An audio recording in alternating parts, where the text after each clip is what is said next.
السلام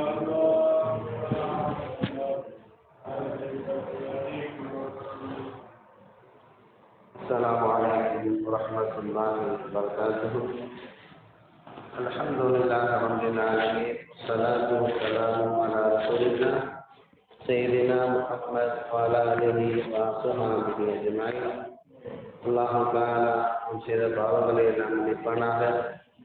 நோயற்ற இந்த ஆயுளை குறைவற்ற செல்வத்தை தந்து அவனுக்கு பொருத்தமான வாழ்வை நாம் வாழ்வதற்கு அல்லாஹ் தஆலா தௌஃபீக் செய்வானாக.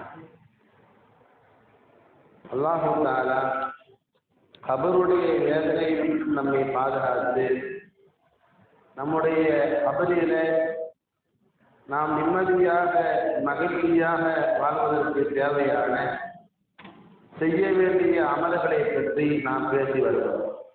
நண்பர்களே, கபருடைய வாழ்க்கையில நாம் நிம்மதியாக வாழ்வதற்கு பயன்படுகிற அமல்களிலே ஒரு முக்கியமான அமல்தான் நபிகள் நாயகம் ஸல்லல்லாஹு அலைஹி வஸல்லம் அவர்கள் மீது நாம் ஸலவாத்து சொல்லக்கூடிய அந்த உயர்ந்த அமல். அருமை நாயகம் சொன்னார்கள், இன்னல்லாஹ அஸ்ஸ வஜல்ல வக்கல பி கபரி மலக்கல். நிச்சயமா அல்லாஹ் தஆலா நான் அடக்கம் செய்யப்பட்டிருக்கிற என்னுடைய கபர்ஸ்தானை கொண்டு ஒரு மலக்கை அல்லாஹ் தஆலா காட்டியிருக்கிறான். என்னுடைய கபரையில ஒரு மலக்குக்கு, என்னுடைய கபரை கொண்டு ஒரு மலக்குக்கு அல்லாஹ் தஆலா ஒரு பொறுப்பை கொடுத்திருக்கிறான். அல்காஹு அஸ்மாஅல் கலாயத்தி, உலகத்திலே உள்ள எல்லா படைப்புகளுடைய எல்லா மனிதர்களுடைய பெயர்களையும் அந்த மலக்கிடத்திலே அல்லாஹ் தஆலா கொடுத்திருக்கிறார். எந்த அளவுக்கு என்று சொன்னால், உலகத்திலே உள்ள ஒவ்வொரு மனிதனுடைய பெயரையும் வாப்பாவுடைய பெயரையும் சேர்த்து ஒவ்வொரு மனிதனுடைய பெயரும் அந்த மலக்கிடத்திலே கொடுக்கப்பட்டிருக்கிறது. சொல்லி அலைய அகதுல் இலா யௌமில் கியாமா, கியாமத்து நாள் வரையிலும் எந்த மனிதர் என் மீது ஸலவாத்து சொன்னாலும் சலாம் சொன்னாலும் இல்லா அபலகனி, அந்த மலக் என் கபரிலே நியமிக்கப்பட்டிருக்கிற அந்த மலக்கு உலகத்திலே யார் ஸலவாத்து சலாம் என் மீது சொன்னாலும் என்னிடத்திலே அந்த மலக்கு அவர் சொல்லக்கூடிய ஸலவாத்தை எட்டி வைக்கிறார், எடுத்து சொல்கிறார். எப்படி? பிஸ்மிஹி வஸ்மி அபீஹி, அவர் பெயரையும் சொல்லுகிறார், அவ் அப்பாவுடைய பெயரையும் சேர்த்து சொல்லுகிறார். ஆதா புலான் குணு, ஆதா புலான் குணு புலான் கது சல்ல அலைக. நாயகமே, இந்த மனிதருடைய மகனார் இந்த மனிதர் உங்கள் மீது ஸலவாத்து சொன்னார் என்று யார் ஸலவாத்து சொன்னார்? உலகத்திலே நானாக இருக்கட்டும் நீங்களாக இருக்கட்டும், உலகத்திலே யார் நாயகத்தின் மீது ஸலவாத்தும் சலாமும் சொன்னாலும் அந்த ஆள் சொன்ன ஸலவாத்தை அந்த ஆளுடைய வாப்பா பெயரையும் சேர்த்து அந்த ஆளுடைய பெயரையும் சேர்த்து நபியின் சன்னிதானத்திலே ஒப்படைக்கப்படுகிறது. ஒருவர் நாயகத்தின் மீது ஸலவாத்து சொல்கிறார், அவர் பெயர் அப்துல்லா, அவங்க வாப்பா பெயர் முகம்மது என்று வைத்துக் கொண்டது. முகம்மது என்ற தந்தைக்கு பிறந்த அப்துல்லா என்ற ஒரு மனிதர் நபியின் மீது ஸலவாத்து சொன்னார். இதை கேட்கக்கூடிய மலக்கு ரசூலுல்லாஹ்வை சொல்றாரே, நாயகமே, முகம்மது என்ற மனிதனுக்கு பிறந்த அப்துல்லா என்ற மனிதர் தங்கள் மீது ஸலவாத்து சொன்னார், சலாம் சொன்னார் என்று நபியிடத்திலே நம்முடைய வாப்பாவுடைய பெயரோடு சேர்த்து நம்முடைய பெயர் ஒப்படைக்கப்படுகிறது. நபியின் மீது ஸலவாத்து சொல்வதால் நமக்கு கிடைக்கக்கூடிய பயன்பாடுகள் அதிகம்.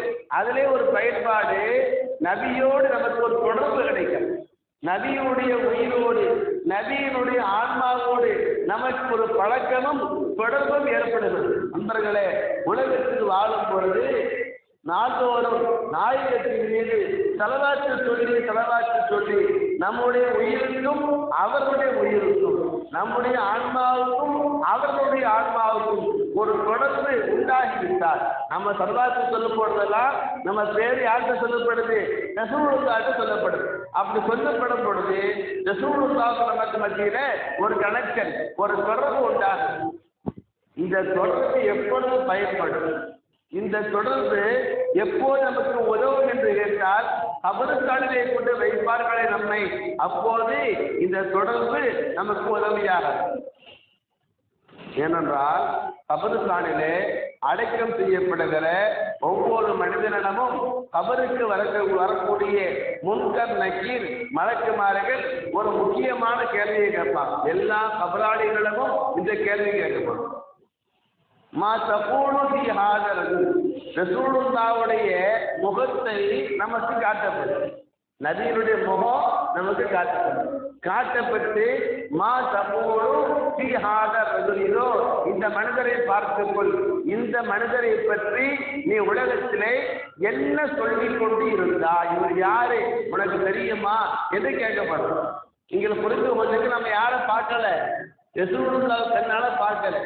அப்போ கொண்டு வந்து இவர் யாரு என்று கேட்கும் பொழுது முஸ்லிம்கள் உண்மையான முஸ்லீமாக இருந்தால் பதில் சொல்லுவாங்க, இவர்கள் தான் அல்லாஹ்வால் எங்களுக்கு அனுப்பப்பட்ட நபி முஹம்மது ஸல்லல்லாஹு அலைஹி வஸல்லம் என்று பதில் சொல்லுவாங்க. அல்லாஹ் நம் எல்லோருக்கும் பதில் சொல்லக்கூடிய பாக்கியத்தை தருவானாக. அப்படி ரசூலுல்லாஹ்வை காட்டி இவர் யாரு என்று கேட்கும் பொழுது, ஏற்கனவே உலகத்தில் வாழும் பொழுது நம்ம ஸலவாத்து சொல்லி சொல்லி சொல்லி நமக்கும் நாயகத்திற்கும் ஒரு பழக்கமும் ஒரு அறிமுகமும் ஒரு தொடர்பும் ஏற்பட்டிருந்தால், ஏற்கனவே அந்த ரெண்டு ஆன்மாவுக்கு மத்தியில் ஏற்பட்ட அந்த கணக்கினை வச்சு அந்த தொடர்பை வச்சு நம்முடைய ஆன்மா நாயகத்தினுடைய ஆன்மாவை கண்டுபிடிக்கும். நம்முடைய ஆன்மாவுக்கு நம்முடைய நாவுக்கு ரசூலுல்லாஹை பற்றிய கேட்ட கேள்விக்கு பதில் சொல்லக்கூடிய ஒரு பாக்கியம் கிடைக்கும். எனவேதான் நாம் சொல்லுகிறோம், உலகத்தில் வாழும் பொழுது நபிகள் நாயகம் ஸல்லல்லாஹு அலைஹி வஸல்லம் அவர்கள் மீது நாம் சொல்லக்கூடிய ஸலவாத்து அவர்களுக்கும் நமக்கு மத்தியிலே ஒரு பழக்கத்தை ஏற்படுத்துகிறது. ஸலவாத்தின் வழியாக நாயகத்தோடு நமக்கு ஏற்படுகிற இந்த பழக்கம்தான் அவரிலே அவர்களை பற்றிய கேள்விக்கு நாம் பதில் சொல்வதற்கு உதவி செய்கிறது. நண்பர்களே, அல்லாமா ஷிப்லி ரஹ்மத்துல்லாஹ் அவர்களை பற்றி ஒரு வரலாறு புஸ்தானுல் வாயிலி என்ற கிதாபிலே கிடைக்கிறது. அல்லாமா ஷிப்லி மிகப்பெரிய மகான். இவர்கள் தன்னுடைய அண்டை வீட்டாரை பற்றிய ஒரு தகவலை சொல்கிறார்கள். அவங்க சொல்றாங்க, ஷிப்லி ரஹ்மத்துல்லாஹ் சொல்றாங்க, மாத்த ரஜுல் மின் ஜீரானி ஃபரைதுஹு பில் மனாமி, என்னுடைய அண்டை வீட்டுக்காரர் இறந்து போனார். மகான் ஷிப்லி சொல்றார், என்னுடைய அண்டை வீட்டுக்காரர் ஒருவர் இறந்து போனார். மௌத்தாகிவிட்ட என்னுடைய அண்டை வீட்டுக்காரரை நான் கனவிலே கண்டு அவருடைய மன்னரை வாழ்க்கையை பற்றி நான் அவரிடத்திலே விசாரித்தேன். என் பக்கத்து வீட்டுக்காரர் இறந்து போயிட்டாரு. ஷிப்லி சொல்றாங்க, இறந்து போன பக்கத்து வீட்டுக்காரரை கனவுல பார்த்து கபரஸ்தான்ல எப்படி இருக்கிறீங்க என்று நான் கேட்டபோது அவர் சொன்னார், நான் இறந்து போன உடனே மக்கள்லாம் கொண்டு போய் கபரஸ்தான்ல வச்சுட்டு எல்லாரும் போயிட்டாங்க. போன பிறகு கேள்வி கேட்கிற முன்கர் நக்கீர் மலக்குமார்கள் என்னுடைய கபருக்கு வந்து கேள்விகளை கேட்டாங்க. அல்லாஹ் யாரு, உன்னுடைய இறைவன் யாரு, உன்னுடைய நபி யாரு, உன்னுடைய மார்க்கம் என்ன? அல்லாஹ் யாரு, உன்னுடைய இறைவன் யாரு, உன்னுடைய நபி யாரு, உன்னுடைய மார்க்கம் என்ன என்று கேள்விகள் கேட்டாங்க. கேட்ட பொழுது என்னால பதில் சொல்ல முடியல. பதில் சொல்ல எனக்கு நாவும் வரல, பதில் சொல்லவும் தெரியல, பதிலும் எனக்கு தெரியல. நீங்க நினைக்கலாம், உன்னுடைய இறைவன் யார், அல்லாஹ் தான் இறைவன், இது சாதாரண கேள்வித்தானே. உன்னுடைய நபி யாரு, முஹம்மது ஸல்லல்லாஹு அலைஹி வஸல்லம் தான் என் நபி. உன் மார்க்கம் எது, இஸ்லாம் தான் என் மார்க்கம். சின்ன பிள்ளைய கூப்பிட்டு கேட்டாலும் இந்த கேள்விக்கு பதில் சொல்ல முடியுமே, ஏன் சொல்ல முடியாது மற்ற மனுஷனால என்று நீங்க நினைக்கலாம். அன்பர்களே, கேட்கப்படுகிற கேள்வி முக்கியம் அல்ல, அந்த கேள்வியில சொன்னபடி நாம் வாழ்ந்தோமா அதுதான் முக்கியம். அல்லாஹ்தான் என் இறைவன் என்று யாரால சொல்ல முடியும்? அல்லாஹ்வுக்கு பயந்து வாழ்ந்த ஒருத்தனால தான் அல்லாஹ் இறைவன் சொல்ல முடியும். ரசூலுல்லாஹ் தான் என் நபி யாரால சொல்ல முடியும்? ரசூலுல்லாஹ் மதித்து அவங்க வாழ்க்கையை பின்பற்றி யார் வாழ்ந்தானோ இஸ்லாம் தான் என்னுடைய வழி, இஸ்லாம் தான் என் மார்க்கம் என்று யார் சொல்ல முடியும்? யார் முஸ்லீமாக வாழ்ந்தானோ அவன் தான் சொல்ல முடியும். அப்ப கேட்கிற கேள்வி லேசு தான், நல்ல மனுஷன் தான் அதுக்கு பதில் சொல்ல முடியும்.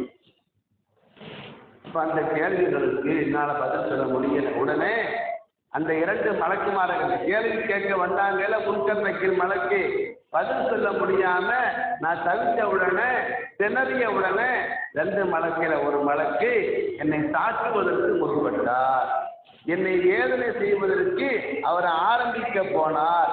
எனக்கான வேதனையை அவர் ஆரம்பிக்க போன அந்த நேரத்திலே சுப்ஹானல்லாஹ், ஒரு மலக்கை, ஒரு மனிதரை அந்த கபரிலே நான் கண்டேன்.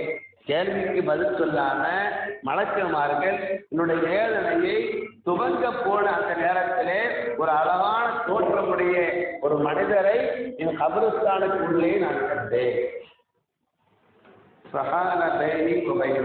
எனக்கும் அந்த 2 கேள்விகளுக்கு கேட்ட 2 மலக்குமார்களுக்கு மத்தியிலே அந்த மனிதர் குறுக்கிட்டு எல்லா கேள்விகளுக்கும் எனக்கு சரியான தெளிவான பதிலை அந்த கபருஸ்தானுக்கு உள்ளே வந்த அந்த மனிதர் எனக்கு சொல்லிக் கொடுத்தார். அவருடைய உதவியால மலக்குகள் கேட்ட எல்லா கேள்விகளுக்கும் முதல்ல பதில் சொல்ல முடியாம, ஃபர்ஸ்ட்ல ஆரம்பத்துல பதில் சொல்ல முடியாம தவிச்சனா, அந்த அழகான மனிதர் எல்லா கேள்விகளுக்கும் பதில் சொல்லி கொடுத்த உடனே சரியான பதிலை நான் சொல்லிட்டேன். உடனே கேள்வி கணக்கை கேட்க வந்த மலக்குமார்கள் போயிட்டாங்க. நான் கபர்ல நிம்மதி ஆயிட்டேன், என் கபரு சொர்க்கமாயிட்டேன். அப்படி எனக்கு பதில் சொல்லி தந்தார ஒரு மனிதர், அவர்கிட்ட நான் கேட்டேன், மண் அந்த, நீங்க யாருங்க? முக்கியமான கட்டத்துல முக்கியமான உதவி செஞ்சீங்களே, நீங்க யாரு? அவர் சொன்னாரு, நான் மனிதன் அல்ல, மனம் மலக்கும், நான் ஒரு மலக்கு, நான் ஒரு வானம். அல்லாஹ் தஆலா என்னை எதற்காக படைத்திருக்கிறான் தெரியுமா? எந்தெந்த முஸ்லிம் எல்லாம் உலகத்தில் வாழும் பொழுது நாயகத்தின் மீது ஸலவாத்து சொன்னாரோ, நாயகத்தின் மீது ஸலவாத்து சொன்ன முஸ்லிம்களுக்கு கபருஸ்தானிலே கேட்கப்படுகிற கேள்விகளுக்கு முறையான பதிலை சொல்லிக் கொடுத்து அவர்களுக்கு உதவி செய்வதற்காகவே என்னை அல்லாஹ் படைத்தார். அலா முஹம்மது, நீ உலகத்தில் வாழும் பொழுது நபியின் மீது ஸலவாத்து சொல்லக்கூடிய ஒரு மனிதராக நீ உலகத்திலே வாழ்ந்தாய். மட்டுமல்ல, அதிகமாக நபிகள் நாயகம் ஸல்லல்லாஹு அலைஹி வஸல்லம் அவர்கள் மீது நீ ஸலவாத்து சொல்லி உலகத்திலே வாழ்ந்ததால் உனக்கு உதவி செய்வதற்காக அல்லாஹ் என்னை அனுப்பி வைத்தார். நண்பர்களே, எவ்வளவு பெரிய பாக்கியம் பாருங்க. ஸல்லல்லாஹு அலைஹி வஸல்லம் அவர்கள் மேல யாரு உலகத்துல வாழும் பொழுது அதிகமாக ஸலவாத்து சொல்லுகிறாரோ அவருக்கு கபருஸ்தானில் கேட்கப்படுற கேள்விக்கு இதுதான் இந்த பதில், இதுதான் இந்த பதில் என்று எல்லா கேள்விகளுக்கும் பதில் சொல்லி தருவதற்காகவே அல்லாஹ் ஒரு மலக்கை படைத்திருக்கிறான்னு சொன்னா சுப்ஹானல்லாஹ், எவ்வளவு பெரிய பாக்கியம்.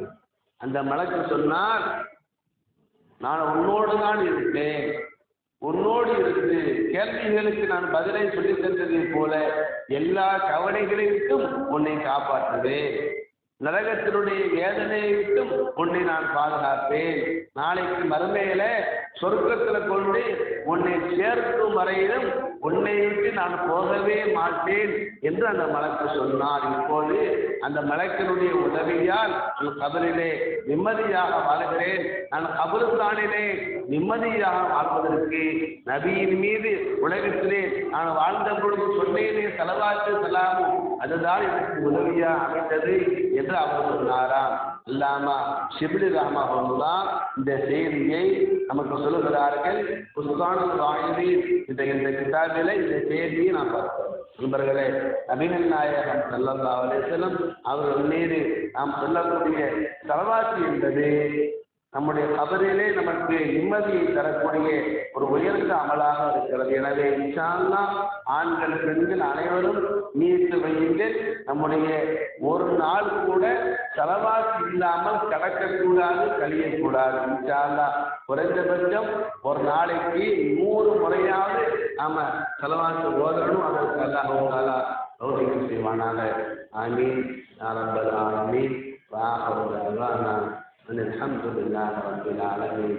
அஸ்ஸலாமு அலைக்கும் வரஹ்மத்துல்லாஹி வபரகாத்துஹு.